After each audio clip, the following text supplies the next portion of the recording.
주라기 공원이라는 공룡이 나오는 영화가 있습니다. 이제 과학자들의 연구에 의해서 공룡의 DNA를 이렇게 현재 재생시켜서 한 섬에 공룡 시대 모든 공룡들이 이제 그 섬에 생장하고 성장해서 살게 되는데, 이제 그 안에서 벌어지는 모험 판타지 영화입니다. 거기에 이제 주인공 무리들이 들어갔다가 공룡들에게 막 쫓기고 구살생으로 살아나고 죽는 사람도 있고, 그러나 주인공은 죽지 않죠. 나중에 해피엔딩으로 무사히 탈출하게 되는 뭐 그런 이야기입니다. 오락 영화죠. 근데 거기 보면 이런 장면이 있어요. 주인공들이 벨로시랩터라는 공룡이 있습니다. 사람보다 좀 큰데 아주 빠르고 사나운 육식 공룡입니다. 큰 공룡이어서 사람을 한 입으로 삼키지는 못하지만 소위 말하는 맹수 사자 같은 그런 이제 공룡이죠. 빠르고 굉장히 호전적입니다. 그래서 그 공룡들이 영화 내내 사람들을 계속 쫓아다니고 큰 공룡보다 그 공룡에게 더 많이 쫓겨다녀요. 근데 한 장면에 막 도망가다가 거의 이제 정글 속에 갇혀서 더 이상 도망갈 데가 없는 풀숲에 이제 들어가게 됩니다. 그 벨로시랩터라는 공룡들 여러 마리가 앞발을 들고 뒷발로 걸으면서 막 침을 흘리면서 사람들을 이제 점점 다가옵니다. 사람들에게. 사람들은 이제 피할 데가 없고 어떡하나 그러고 막 있는데, 거의 가까이 와서 이제 점프만 하면 사람들을 물어뜯을 수 있는 거리까지 왔는데, 갑자기 이 벨로시랩터들이 눈을 동그랗게 뜨더니만 엉뚱한 것을 쳐다보고는 꽁무니를 슬슬 뺏고 전부 다 달아나는 거예요. 사람들은 왜 이러지? 왜 이러지? 어쨌든 다행이다. 물러갔으니까. 그러고 있는데 나중에 보니까 이 벨로시랩터가 도망간 이유를 알았어요. 그들 뒤에 육식 공룡의 왕인 티라노사우루스가 쓱 나타난 거예요. 그거는 키가 한 18m 막 이렇게 되니까 이 벨로시랩터들이 아무리 많아도 이 공룡의 왕이 나타나니까 얘들이 쫄아가지고 전부 다 도망가 버린 거예요. 물론 영화에서는 사람들은 또 그 공룡을 피해서 이제 도망가게 되는 그런 내용이 나옵니다. 여러분, 우리의 삶에 여러 가지 문제와 걱정, 근심들 때문에 우리가 두려움에 빠지게 됩니다. 분노하기도 하고 슬퍼하기도 하고 좌절하기도 해요. 그런데 사실은 우리를 힘들게 하는 그 문제가 이 작은 벨로시랩터 같은 공룡이라면, 진짜 두려워해야 될 일을 바라볼 수 있다면 우리는 사실 이 문제를 두려워하지 않을 수 있게 되는 거예요. 우리 눈앞에 당장 보이는 이 문제가 나를 억누르지만 사실 우리가 정말 봐야 될 분, 그 문제보다 더 크신 분, 그분을 우리가 바라볼 수 있다면 사실은 이 문제가 사라지지 않더라도 더 이상 이게 우리에게 두려움을 줄 수 없다. 이게 오늘 성경이 우리에게 이야기하는 내용이에요. 우리 161절 첫 절 다시 한번 읽어보겠습니다. 시작. 고관들이 거짓으로 나를 핍박하오나, 네, 고관들이 나를 핍박하지만 나의 마음은 주의 말씀만 경외한다 그래요. 고관이란 단순히 계급이 높은 사람을 말하는 게 아닙니다. 우리 계급 높은 사람을 그냥 두려워하는 건 아니잖아요. 대통령을 그냥 두려워하지 않잖아요. 대통령 무서워 이러지 않잖아요. 경찰 무서워 이러지 않아요. 그 높은 지위에 있는 사람이 나를 위협해요. 근데 위협하는 것뿐만 아니라 그 사람이 마음만 먹으면 악감정을 가지고 나를 공격해서 나의 생명, 생사 여탈권을 쥐고 흔들 수 있어요. 죽일 수도 있고 살릴 수 있는 행동을 해요, 나에게. 그러면 두렵죠. 만약에 높은 권력을 가진 사람이, 사실 난 지나가는데 그 사람이 그런 사람인지도 모르기 때문에 안 두려워요. 근데 그 사람이 나를 탁 찍었어요. 나를 막 공격하고 나를 사회에서 매장시키려고 그래요. 검사가 만약에 그렇게, 그럼 두렵죠. 그런데 오늘 이 시편 저자는 뭐라고 이야기합니까?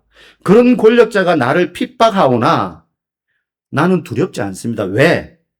주의 말씀만 내 마음이 경외하기 때문이다.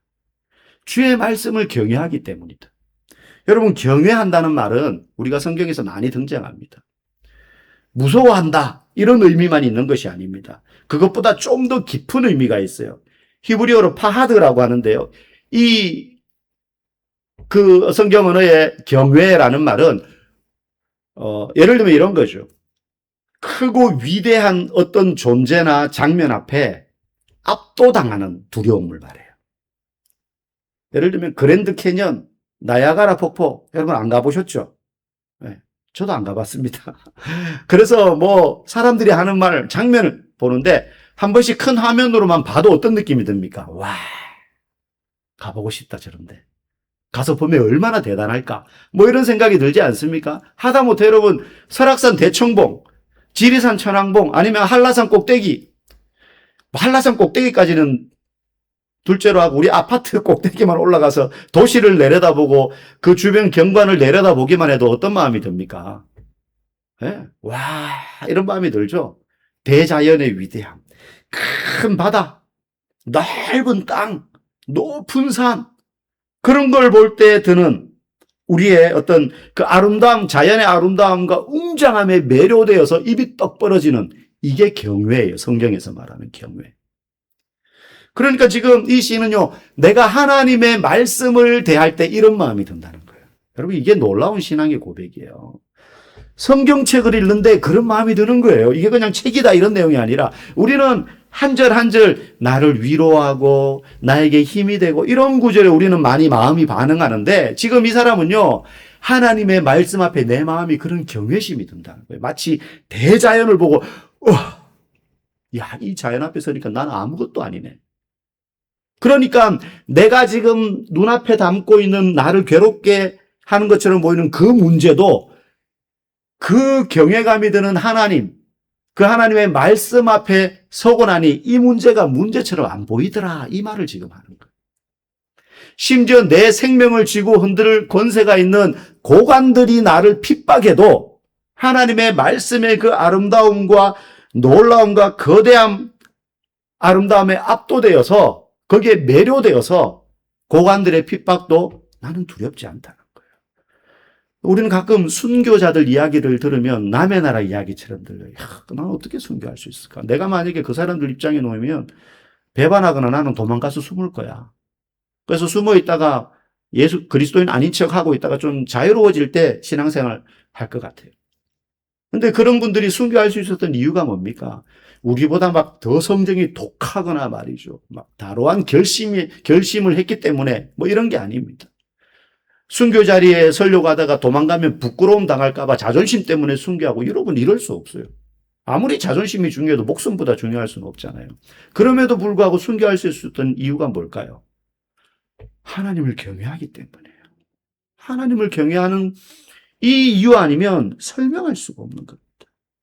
그래서 눈앞에 보이는 고관들의 핍박 앞에서도 하나님의 말씀을 경외하는 마음이 있으니까 두렵지 않은 거예요. 여러분의 삶을 지금 힘들게 만들고 계속 떠나지 않는 고민거리 아마 있을 겁니다. 그 문제 앞에서 그거를 붙잡고 묵상할 게 아니라 뭘 묵상해야 됩니까? 하나님의 말씀을 묵상해야 돼요. 하나님의 말씀을 묵상해야 돼요. 그런 은혜가, 그런 믿음이 저와 여러분들에게 있기를 축복합니다. 그래서 시인은요, 비유적으로 이렇게 말해요. 그 말씀을 내가 경외하기 때문에 두렵지 않은데 어느 정도로 내가 그 말씀을 즐거워하느냐? 162절 말씀입니다. 우리 읽어보겠습니다. 사람이 많은 탈취물을 사람이 많은 탈취물, 여러분 탈취물이 뭐예요? 그냥 길 가는 사람 거 뺏었다 이게 아니에요. 이 당시에 탈취물은 전쟁을 벌여서 승리하고 난 다음에 패한 부족이나 도시나 나라의 재물들과 물건들을 전리품으로 취하는 거죠. 근데 여러분 이걸 당연히 이겼으니까 전리품 가지는 게 당연하지라고 생각하지만 한번 생각해 보세요. 그 당시에 전쟁을 한다는 건요, 내 목숨도 거는 겁니다. 그렇지 않겠습니까? 상대방이 날 죽이쇼 하고 이렇게 목내미는 적은 없잖아요. 저쪽도 죽기 살기로 대항한단 말이에요.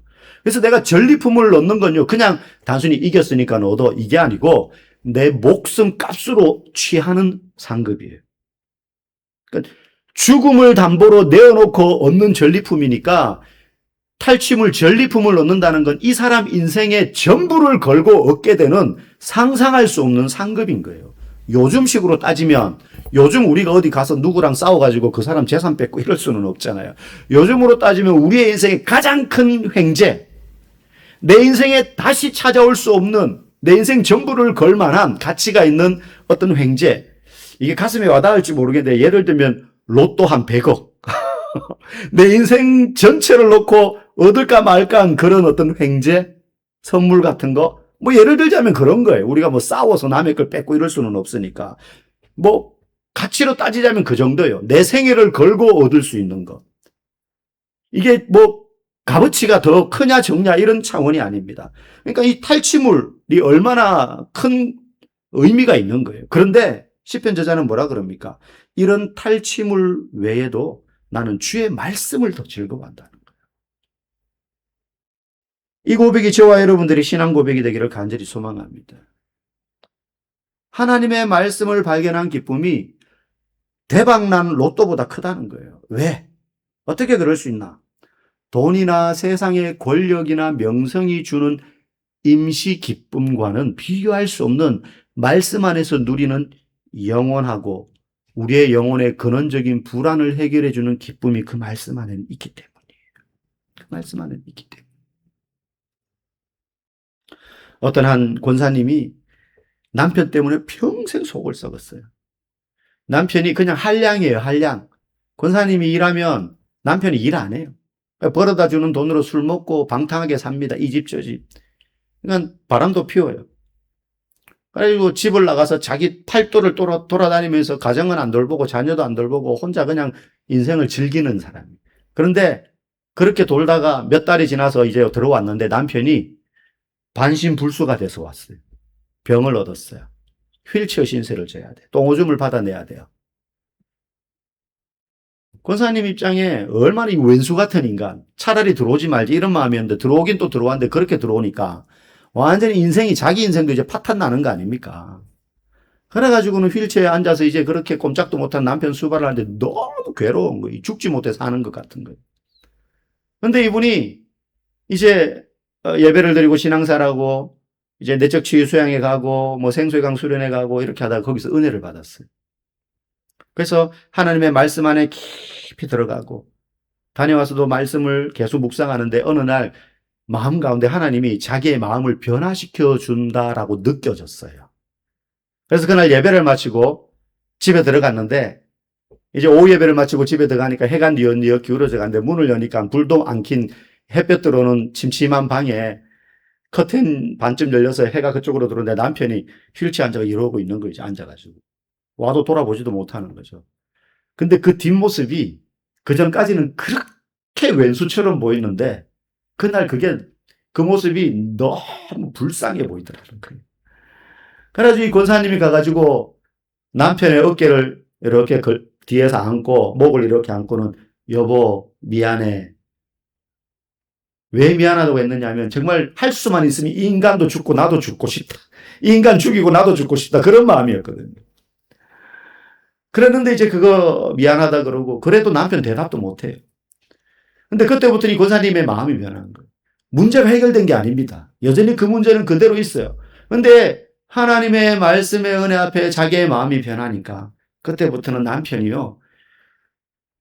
이를 갈면서 죽이지 못해 사는 그런 돌보는 그런 남편이 아니라 내가 섬기고 돌봐야 되고 마지막 주님 앞에 설 때까지 나에게 맡기신 사랑의 십자가구나. 그 마음으로 남편을 돌보기 시작한 거예요. 문제는 그대로인데 하나님의 말씀 앞에서 임시적인 평안이 아니라 본질적인 기쁨과 평안을 누리니까 그 문제조차도 이제는 사랑의 짐으로 생각할 수 있게 되었다는 거예요. 많은 성도들이요, 예수를 믿는다고 하면서도요, 현실의 불안과 미래에 대한 두려움에 근심하며 삽니다. 근심하며 살아요. 그런데 여러분, 오늘 읽은 165절 말씀 한번 보십시오. 같이 읽어볼까요? 주의 법을 사랑하는 자에게는 큰 평안이 있으니 그들에게 장애물이 없으리이다. 아멘. 여러분, 평안이라는 말, 잘 알죠? 샬롬입니다. 샬롬. 이게 유대인들의 인사법이에요. 샬롬. 뜻은 뭡니까? 당신에게 평안이 있기를 원합니다. 그 평안은 하나님으로부터 오는 평안이겠죠. 그런데 여기서 평안이라는 말은요, 우리는 다툼이 없고 전쟁이 없고 분쟁이 없는 평화로운 상태라고 생각을 해요. 물론 그런 의미도 있습니다. 그런데 평안의 샬롬의 진짜 의미는 뭐냐? 그 속에 있는 또 다른 의미는 뭐냐? 모든 관계가 완벽하게 조화를 이루어서 더 이상 결핍이 없는 상태를 말해요. 인간관계, 물질관계, 내가 하는 일, 조화를 이게요, 많아서 넘친다 이런 뜻이에요. 그래서 평화로운 게 아니에요. 때로는 부족한데 이게 다 조화를 이루는 거예요. 그래서 결핍이 없는 조화로운 상태. 그게 샬롬이에요. 샬롬, 평안. 성경이 말하는 샬롬. 여러분, 솔직해져 봅시다.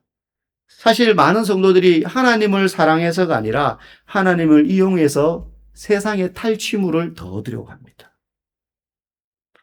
내가 원하는 목적이 있는 거예요. 땅이든 돈이든 집이든 뭐든 성공이든.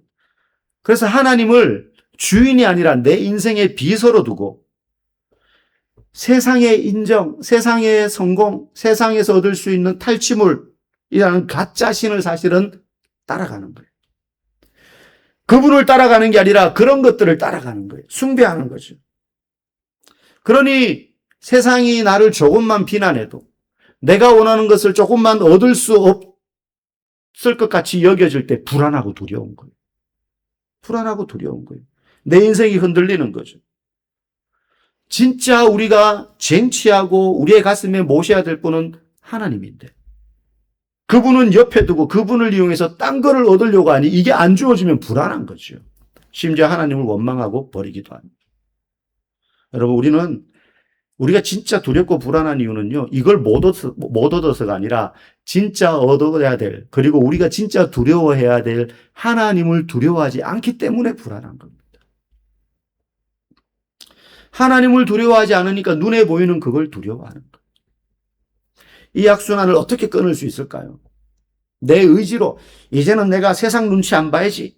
내가 하나님만을 두려워해야지. 그렇게 결단하면 안 두려워집니까? 아닙니다. 더 큰 사랑, 그리고 세상의 권위보다 더 큰 권위가 내 안에 들어와야 돼요. 그게 내 마음 중심에 자리 잡아야 돼요. 인류 역사상 가장 억울하게 고관들의 거짓과 핍박으로 죽으시고 고난당하신 분이 예수 그리스도시죠. 빌라도와 대제사장이라는 그 권력자들 앞에 그분은 십자가에 못 박히셨어요. 그 고관들의 칼날 앞에 서서 철저하게 버림받으셨어요. 그리고 그분이 누려야 되는 완벽한 샬롬, 평안을 다 깨뜨렸습니다. 왜요? 우리에게 그 샬롬을 주시기 위해서요.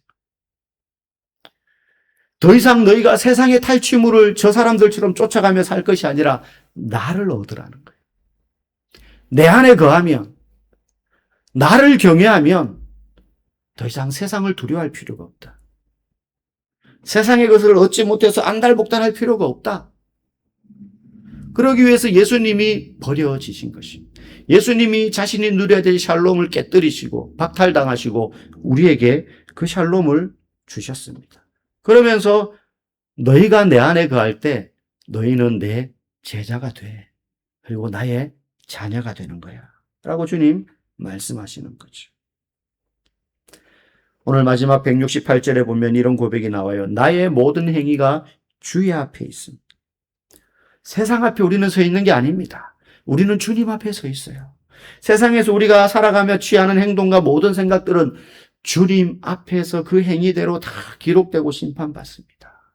그러니 우리가 진짜 경외해야 될 리, 진짜 두려워해야 될 리가 누구인지는 분명한 거죠.